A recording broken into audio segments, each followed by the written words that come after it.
pour en revenir aux émotions.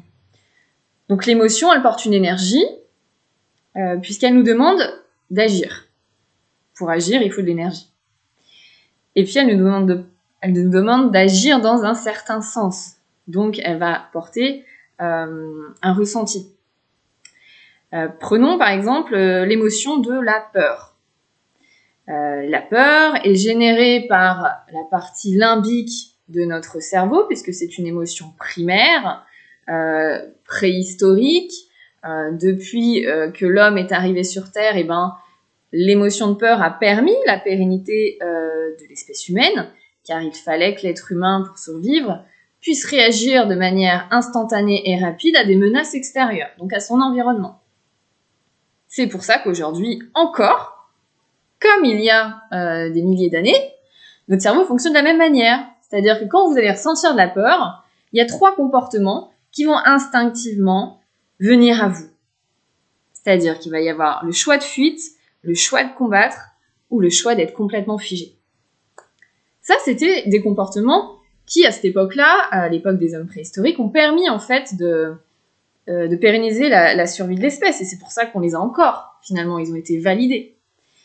Sauf que, au XXIe siècle, ces choix-là ne sont plus adaptés à notre environnement du quotidien.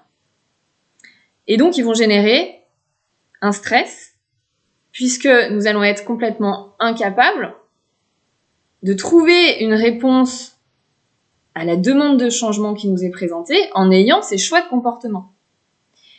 Et du coup, souvent, on peut être, par exemple, lors d'un entretien professionnel, se raconter plein de choses qui vont nous générer l'émotion de peur, donc une énergie qui va soit nous pousser à être dans le conflit, soit nous pousser à nous figer complètement, ou soit nous pousser à se barrer.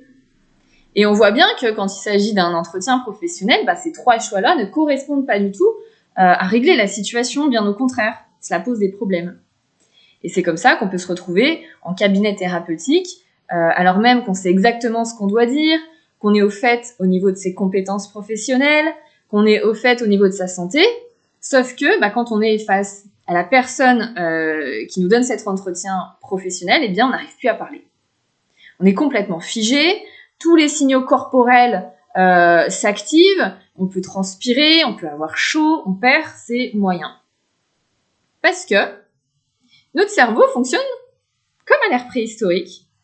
Et donc ce système cognitif envoie les mêmes informations qu'à l'époque au système endocrinien, qui lui finalement va générer tous ces symptômes de stress qu'on connaît tous, les mains moites, rougir, transpirer, finalement un signal d'énergie qui n'est pas utilisé, et qui finalement aussi va être communiqué à notre système immunitaire. Donc là, dans le cas d'un entretien, c'est quelque chose d'assez temporel, ça dure pas des mois. Mais on peut imaginer donc que si on est soumis à cette charge de stress pendant des jours, des semaines et des mois, le système immunitaire, lui, il va réagir puisqu'il reçoit aussi ces informations. Et il est là aussi pour agir. Et donc c'est comme ça qu'on risque de créer une maladie puisqu'il y a une charge énergétique qui n'est pas utilisée, alors même qu'on demande à ce qu'elle soit utilisée, pour créer un changement, pour se protéger de cet environnement qui est jugé par notre cerveau comme agressif.